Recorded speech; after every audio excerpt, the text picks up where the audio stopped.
एक वक्त की बात है, एक छोटे से गांव में दो भाई रहते थे। एक बहुत ही अमीर सौदागर था और दूसरा एक गरीब लकड़हारा। वो अपनी बीवी और बेटे के साथ रहता था। मुझे बहुत भूख लगी है माँ। हाँ बेटा, बाबा को आने दो, वो लकड़ी बेचने शहर गए हैं। आज जरूर उनकी लकड़ियाँ अच्छे दामों में बिक गई होंगी। उतने में लकड़हारा भी खाली हाथ लटकाए मायूस चेहरा लिए घर आ जाता है। आज भी तुम खाली हाथ लौट आए? तुम्हारी लकड़ियाँ ना बिकने की वजह से हमारा बच्चा भूखा रहता है। जी बाबा, मुझे बहुत जोर की भूख लगी है।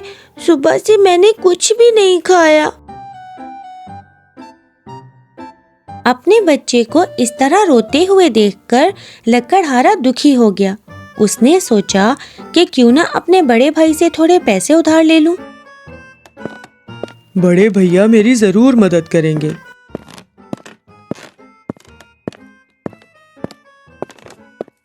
फिर आ गए तुम। अब क्या चाहिए तुम्हें? भैया, क्या आप मुझे थोड़े पैसे उधार दे सकते हो? मेरा बच्चा सुबह से भूखा है और आज मैं बाजार में एक भी लकड़ी नहीं बेच पाया। तुम एक आलसी इंसान हो जो मेहनत नहीं करना चाहता। तुम ये झूठी कहानी बनाना बंद करो। मैं सच कह रहा हूँ भैया, मेरा यकीन कीजिए। मुझे तुम्हारी कोई बात नहीं सुननी। निकल जाओ मेरे घर से। लकड़हारा अपने घर खाली हाथ वापस नहीं जाना चाहता था, इसलिए उसने सोचा क्यों ना जंगल में जाकर थोड़े से फल ढूंढ के ले आए।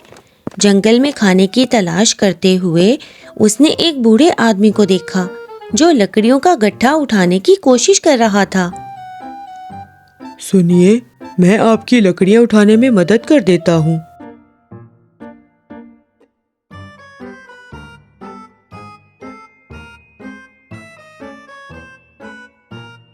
क्या हुआ? तुम इतने परेशान क्यों लग रहे हो बेटा? मेरा बच्चा भूख से रो रहा है और मैं आज एक भी लकड़ी नहीं बेच पाया।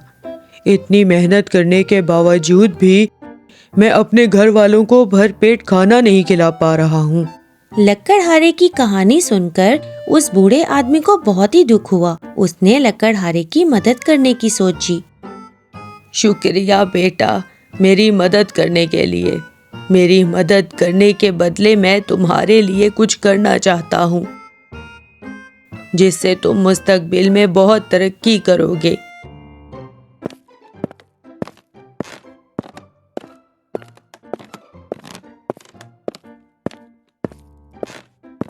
मैं तुम्हें ये रोटी की टोकरी दे रहा हूँ। इसे बोनों के घर पहुँचा दो, जो कि घने जंगल में रहते हैं।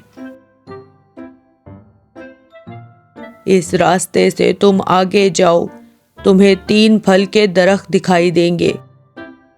जैसे ही तुम आगे बढ़ोगे, छोटा सा घर दिखाई देगा।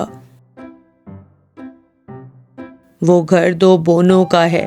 तुम्हारे हाथ में रोटी देखते ही वो दोनों तुम्हें तुम्हारी एक ख्वाहिश पूरी करने का मौका देंगे। तुम उनसे जादुई चक्की मांगना। वो जादुई चक्की ही तुम्हारी तकलीफों को दूर करेगी। लकड़हारे ने बूढ़े आदमी का शुक्रिया अदा किया और बोनों के घर के लिए निकल गया। पर जैसे ही वो उनके घर पहुंचा, बोने उस पर आग बबूला हो गए। कौन हो तुम और तुम्हें क्या चाहिए? हमारे घर से चले जाओ। वो मैं गलत घर में आ गया। यहाँ पास में ही एक सौदागर रहता है। मैं उनके घर जाना चाहता था। रुको, इसके पास रोटी की टोकरी है। सुनो, ये टोकरी तुम हमें दे दो। मैं ये रोटी नहीं दे सकता। ये मेरी मेहनत का फल है। तुम हमें ये टोकरी दे दो, हम इसके बदले में तुम्हें बहुत सारे पैसे देंगे। नहीं, मुझे पैसे नहीं चाहिए। मुझे वो चक्की चाहिए। बोनों ने लकड़हारे को जादुई चक्की दे दी और कहा, ये एक जादुई चक्की है। इससे तुम कुछ भी खाने का सामान मांग सकते हो। पर जैसे ही तुम्हारी जरूरत पूरी हो जाए, इस चक्की को लाल कपड़े से ढकना मत भूलना, वरना इसका अंजाम बहुत बुरा होगा। जैसे ही लकड़हारा अपने घर पहुंचा, उसने देखा कि उसकी बीवी और बच्चा उदास बैठे थे। बिना वक्त जाया किए उसने जादुई चक्की से थोड़े से चावल की मांग की। मुझे मेरे और मेरे बीवी बच्चे के लिए चावल चाहिए। उस जादुई चक्की ने उसकी ये मांग फौरन पूरी कर दी। लकड़हारे के पूरे घर ने खुशी खुशी पेट भरकर खाना खाया। जादुई चक्की की मदद से लकड़हारे ने काफी अनाज का जखीरा किया और हर रोज वो अनाज को बेचता और बहुत सारे पैसे कमाता। देखते ही देखते वो बहुत अमीर हो गया था। उसने अपने लिए आलीशान महल बनवाया और वहाँ अमीरों की तरह अपनी जिंदगी जीने लगा। लकड़हारे के बड़े भाई से उसकी ये तरक्की देखी नहीं जा रही थी। वो किसी भी हाल में उसकी तरक्की का राज जानना चाहता था। तुम्हारे इस राज को मैं आज जान के रहूंगा और तुमसे ज्यादा अमीर बन जाऊंगा। उसी वक्त लकड़हारे ने जादुई चक्की का इस्तेमाल किया। मुझे 5 बोरी चावल दे दो।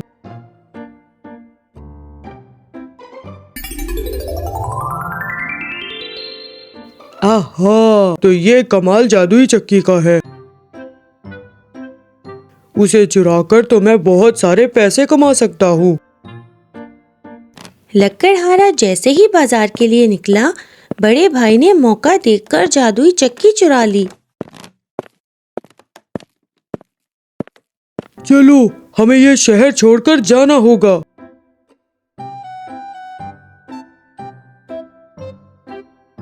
भाई अपनी बीवी बच्चों के साथ जादुई चक्की चुराकर दूसरे शहर में भागने लगता है।